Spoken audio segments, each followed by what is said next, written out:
നമസ്കാരം. മിണ്ടിയും പറഞ്ഞുമിലേക്ക് സ്വാഗതം. ഇന്നത്തെ മിണ്ടിയും പറഞ്ഞുമിൻ്റെ വിഷയം ജീവിതത്തിൽ ഞാൻ കണ്ടുമുട്ടാൻ ആഗ്രഹിച്ച സ്ത്രീകളിൽ മൂന്നാമത്തെ സ്ഥാനമുള്ള സ്ത്രീയെ പറ്റിയിട്ടാണ്. ആദ്യത്തെ 2 സ്ഥാനങ്ങളിലുള്ളവരെ പറ്റി ഇനി വരുന്ന മിണ്ടിയും പറഞ്ഞുമിൽ പറയാം. അപ്പോൾ ജീവിതത്തിൽ ഞാൻ കണ്ടുമുട്ടാൻ ആഗ്രഹിച്ച ആ സ്ത്രീ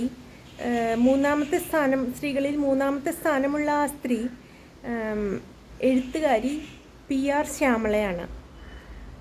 അവരുടെ കൃതികളിൽ ഞാൻ ആകെ വായിച്ചിട്ടുള്ളതും എനിക്ക് ഏറെ പ്രിയപ്പെട്ടതുമായ ആ നോവലാണ് മകയിരം കായൽ. മകയിരം കായലിൻ്റെ ഇതിവൃത്തം എന്താണെന്ന് വെച്ചാൽ, കഴിഞ്ഞ നൂറ്റാണ്ടിൻ്റെ ആദ്യ പകുതിയിൽ കേരളത്തിൻ്റെ തെക്കൻ പ്രദേശങ്ങളിലൊന്നിൽ, ആലപ്പുഴയോ മറ്റാണ്, ഒരു വലിയ കൂട്ടുകുടുംബത്തിലെ വധുവായി വന്നെത്തുകയും അവിടെ ജീവിക്കുകയും ചെയ്ത ഒരു സ്ത്രീയെ പറ്റിയിട്ടാണ്. അവരുടെ പേര് കുഞ്ഞിക്കാവ്.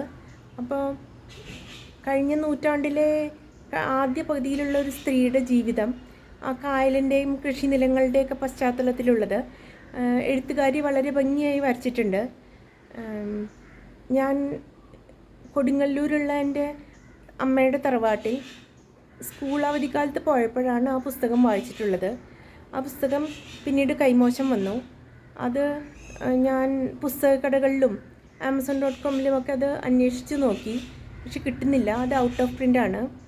അപ്പോൾ ആ എഴുത്തുകാരി വളരെ ഭംഗിയായ ആ സ്ത്രീയുടെ ജീവിതം, അവരുടെ ഭർത്താവിൻ്റെ മരണശേഷം അവർ മക്കളും നേരിടുന്ന പരീക്ഷണങ്ങളും അതിലെങ്ങനെ അവർ അതിജീവിക്കുന്നു എന്നതൊക്കെ എഴുത്തുകാരി വളരെ ഭംഗിയായി എഴുതിയിട്ടുണ്ട്. അപ്പോൾ നിങ്ങളാരെങ്കിലും ആ പുസ്തകം നിങ്ങളുടെ കയ്യിലുണ്ടെങ്കിൽ അത് ഒന്നുകൂടി വായിച്ചു നോക്കുക.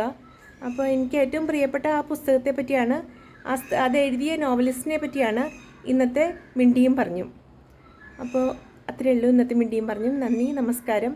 സ്നേഹപൂർവ്വം രശ്മി. Thank you.